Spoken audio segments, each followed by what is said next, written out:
I always thought our family was ordinary, flawed, yes, but predictable in its chaos. My name is Elena Carter, a 38-year-old single mother of two, juggling a teaching job and a crumbling old house in upstate New York. My days were a blur of grading papers, packing lunches for Mia, 15, and Lucas, 10, and dodging calls from my estranged mother, Diane, who lived 3 states away. My father, Richard, had passed when I was a teenager, leaving behind a legacy of silence and a few dusty photo albums. My brother, Sam, was a drifter, popping in and out of our lives like a ghost. We were dysfunctional but functional enough, until that late-night discovery turned everything I thought I knew upside down. It was 2 a.m. on a rainy November night in 2024. Unable to sleep, I was cleaning out the attic to distract myself from the weight of unpaid bills and Mia's recent rebellious streak. Among the cobwebs and forgotten Christmas decorations, I found an old wooden box, its lock rusted but intact. It wasn't labeled, but something about it felt heavy, not just physically, but like it carried a secret. I pried it open with a screwdriver, expecting old letters or family heirlooms. Instead, I found a journal, its leather cover worn but embossed with my father's initials, RC. The pages were filled with his tight, meticulous handwriting, but what caught my eye was a single photograph tucked inside, a young woman, not my mother, holding a baby. On the back, in my father's scrawl, were the words, Lila and Sophie, 1985. My heart stopped. I was born in 1987. Who were Lila and Sophie? The journal's entries began innocently, my father's thoughts on his work as a journalist, his love for my mother, but as I read deeper, a chilling narrative emerged. Lila was a woman he'd met during a reporting trip to Chicago, a fleeting affair that left her pregnant. Sophie was their daughter, born a year before Sam. My father had kept this secret from my mother, from us, funneling money to Lila for years until she vanished in 1990. The journal ended abruptly with a final entry. I can't keep this from Diane anymore. Tomorrow, I tell her everything. He never did. He died in a car accident the next day. I sat there, the attic's cold seeping into my bones, grappling with the realization that I had a half-sister I'd never known. My father, the man I'd idolized, had lived a double life. The discovery shook the foundation of my identity. Was I still his little girl, or just part of a fractured legacy? I couldn't sleep, couldn't think. I needed answers. Who was Sophie now? Did she know about us? And why had my mother never mentioned any of this? I spent the next few days in a daze, hiding the journal from Mia and Lucas, but their sharp eyes noticed my distraction. Mia accused me of shutting her out, while Lucas clung to me, sensing something was wrong. I started digging. Using my father's old contacts from his journalism days, I tracked down Lila's last known address in Chicago. It was a dead end she'd moved years ago. But a private investigator I hired, against my better financial judgment, found a lead. A woman named Sophie Reynolds, 39, living in Seattle, working as a librarian. The investigator sent me a photo. She had my father's eyes, my eyes. I felt a mix of awe and betrayal. I had a sister, but she was a stranger. I decided to reach out, drafting an email that took hours to perfect, polite, cautious, but desperate for connection. Dear Sophie, I wrote, my name is Elena Carter. I believe we share the same father. Her response came 2 days later, curt and guarded. I don't know what you're talking about. Please don't contact me again. My heart sank, but I couldn't let it go. I needed to know her story, to understand why my father kept her hidden, and whether my mother had any inkling of the secret. I booked a flight to Seattle, telling Mia and Lucas I was visiting a friend. It was a lie, but the truth felt too heavy to share. In Seattle, I found Sophie's library, a quiet, book-lined haven. She was there, shelving books, her dark hair pulled back, her movements precise. I approached her, my voice shaking. Sophie, I'm Elena. I'm not here to hurt you. I just need to understand. Her eyes widened, and for a moment, I thought she'd run. Instead, she led me to a back room, her expression a mix of fear and resignation. I knew this day would come, she said. But I didn't want it to. Sophie revealed her side of the story. Lila, her mother, had raised her alone, telling her that her father was a kind man who couldn't be with them. Lila died when Sophie was 20, leaving her with vague stories and a single photo of my father.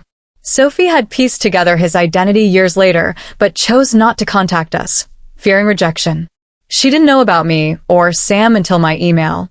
As we talked, I saw fragments of my father in her, his quiet intensity, his love for books. But I also saw pain, the kind that comes from being a secret. When I returned home, I confronted my mother over the phone. Her silence was deafening. Then she admitted she'd found the journal after my father's death and chose to bury it, thinking it protected us. I couldn't lose you too, she said, her voice breaking. I hung up, angry but heartbroken. The discovery had fractured my family's history, but it also opened a door to a sister I never knew I had. I wasn't sure if I could forgive my mother or connect with Sophie, but I knew I had to try. The weeks after Seattle were a whirlwind of emotions. Sophie and I began emailing regularly, cautious at first, sharing small pieces of our lives. She told me about her quiet life in Seattle, her love for poetry, and her fear of family after losing her mother. I shared stories of Mia and Lucas, my struggles as a single mom, and the weight of our father's secret. It was like building a bridge, one fragile plank at a time. But every step forward came with complications. Mia, sensing my secrecy, hacked into my email and found my correspondence with Sophie. "Who's this woman you're obsessed with?" she demanded, her teenage anger masking hurt. I sat her and Lucas down and told them the truth about their half-sister. Lucas was curious, asking if Sophie was like us. Mia, however, felt betrayed. "You're replacing us with some stranger," she said, storming out. I was torn. I wanted to connect with Sophie, but not at the cost of my kids. I reached out to Sam, hoping he could help. He was in Colorado, working odd jobs, and his reaction was predictably detached. Dad was a mess. Figures he'd leave us one last surprise. But he agreed to meet Sophie, mostly out of curiosity. I arranged a family meeting in Seattle, hoping it would heal the rifts opening between us. The meeting was tense. Sophie was nervous, her hands fidgeting as she met Sam, Mia, and Lucas at a coffee shop. Sam was polite but distant, asking Sophie about her life like he was interviewing a stranger. Lucas warmed to her quickly, showing her his sketchbook, but Mia stayed silent, her arms crossed. Sophie tried to break the ice, sharing a story about finding our father's old articles online, but Mia cut her off. "You're not my family," she said, leaving the table. I apologized to Sophie, who smiled sadly. "I get it," she said. "This is a lot." Back home, Mia's rebellion escalated. She started skipping school, staying out late, and refusing to talk. Lucas, meanwhile, began texting Sophie, forming a bond over their shared love of drawing.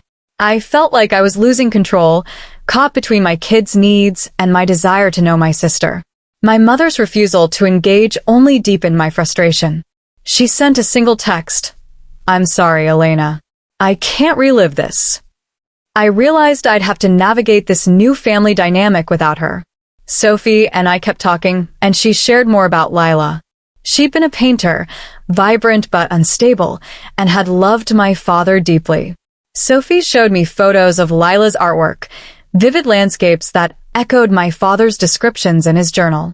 It was like finding pieces of him I'd never known. But the more I learned, the more I questioned my memories. Had my father been the hero I'd imagined, or a man who'd left chaos in his wake? I decided to bring Sophie to our home for Christmas, hoping it would help Mia see her as family. The visit was rocky at first. Mia avoided Sophie, but Lucas dragged her into his art projects, and Sam, who showed up unexpectedly, bonded with her over their shared cynicism about our father. One night, Sophie and I stayed up late, reading the journal together. She pointed out entries where my father wrote about his guilt, his love for both families, and his fear of losing us all. "He wasn't perfect," Sophie said, "but he was human." For the first time, I saw him not as a myth, but as a man. Mia's walls began to crack when Sophie helped her with a school project, offering insights into literature that impressed even my stubborn daughter. By the end of the visit, Mia admitted, "She's not awful." It wasn't love, but it was progress. As Sophie left, she hugged me and whispered, "Thank you for finding me." I realized the discovery wasn't just about uncovering a secret, it was about building something new. Over the next year, our family redefined itself. Sophie visited more often, and Mia slowly warmed to her, especially after Sophie shared stories of her own teenage struggles. Lucas declared Sophie his cool aunt, and even Sam started calling her regularly, finding in her a kindred spirit. I began repairing my relationship with my mother, who finally opened up about the pain of discovering my father's secret after his death. "I thought hiding it would keep you safe," she said. I didn't fully forgive her, but I understood her fear. The biggest challenge was integrating Sophie into our lives without erasing the past. I started a family journal, inviting everyone to write their thoughts about our father, each other, and the future. Mia wrote about her anger, but also her curiosity about Sophie. Lucas drew pictures of us together. Sophie wrote about finding a family she never expected. Sam, true to form, wrote a single line, "Life's weird." I also faced my own demons. The discovery had forced me to confront my idealized view of my father and my own fears of failure as a parent. I started therapy, which helped me navigate the guilt and anger I'd buried. I realized that my father's secret didn't diminish his love for me. It complicated it. And in that complexity, I found a strange kind of peace. By the summer of 2025, we were planning a family reunion, including Sophie and my mother. It wasn't perfect. There were still arguments, old wounds, and awkward moments, but it was ours. The late-night discovery in the attic had shattered my understanding of my family, but it also gave me a sister, a new perspective, and a chance to heal. I learned that family isn't just blood or history. It's the choice to keep showing up, even when it's messy. As I write this, sitting in the same attic where it all began, I'm grateful for that sleepless night.